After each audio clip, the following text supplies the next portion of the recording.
Hi everybody, Dana Sparks, broker of Maximum One Greater Atlanta Realtors, and this week's contract tip has to do with the new 2017 GAR Seller's Disclosure Form and a provision they have added regarding the age of the HVAC systems in the property.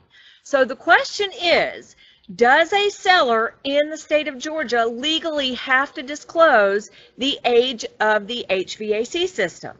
Well, the answer is possibly so.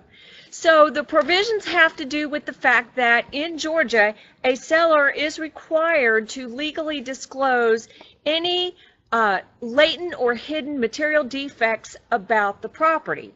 And you, as a licensed real estate agent in the state of Georgia, are also required to disclose any known latent material defects about the house. And the law that pertains to you as an agent states that it is in Beretta 10-6A-3, which says material facts mean those facts that a party does not know but could reasonably discover and would reasonably want to know. And that law regarding the disclosure, the broker's duty to disclose a latent material defect about the property. Basically, so the question is, what about the age of the HVAC system? And the reason that I say potentially so is because the latent material defect specifically states that it is a defect or a fact about the property that a buyer would, okay, let me reread this. Even if a property, a latent or hidden defect about the property which the seller is aware of and which could not have been discovered by the buyer upon reasonable inspection of the property. And then also material facts means those facts that a party does not know, could not reasonably discover, and would reasonably want to know. So the legal question gets into how is that term reasonably defined. I am not a lawyer, so I am not giving legal advice by any means. I am giving broker suggestions and describing a new part of the 2017 GAR Seller's Disclosure Form for you. So basically what the issue is the age of the HVAC.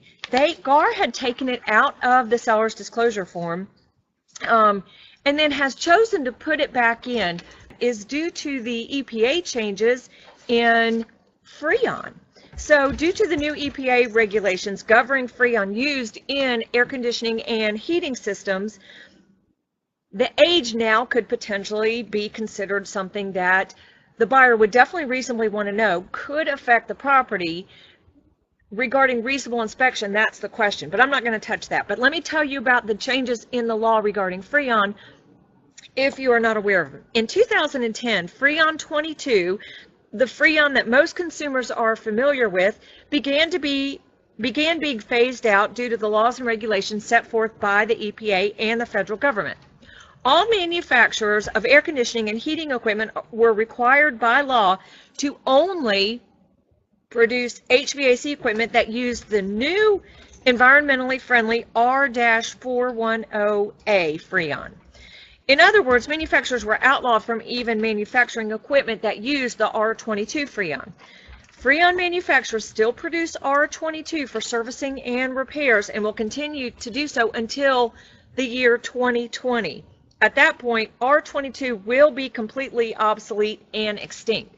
So due to those reasons, the GAR Forms Committee has chosen to add back in the age of the HVAC systems in the house, number one, for the buyer's information so they know due to these EPA regulation changes, and for the seller's potential protection under the disclosure laws. One of the other things, just so you know, that the GAR Forms Committee has put back in the contracts. Now, this has always been the law, but part of what they did this year to clarify some of the concepts, some of the legal concepts, and make it a little bit more understandable or not hide anything, is that they added back in, again, this has always been the law, but they've added it back in writing to help our public, that even if a property is being sold as is, the seller is required under Georgia law to disclose to the buyer latent or hidden defects in the property which the seller is aware and which could not have been discovered by the buyer upon reasonable inspection of the property. So again, now there are no laws regarding what specific form a seller must use, but the seller still must disclose.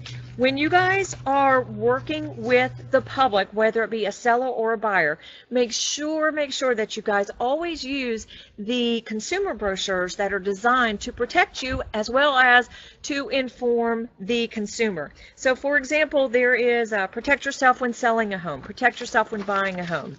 You definitely want to use those brochures, again, to help educate your buyers and your sellers, and to be able to demonstrate that you have done your best to inform them as much as possible regarding some of the issues and items and information they need to know when buying or selling a house. Thank you so much for watching. Again, Dana Sparks, broker of Maximum One Greater Atlanta Realtors, satisfying your needs with service, innovation, and education.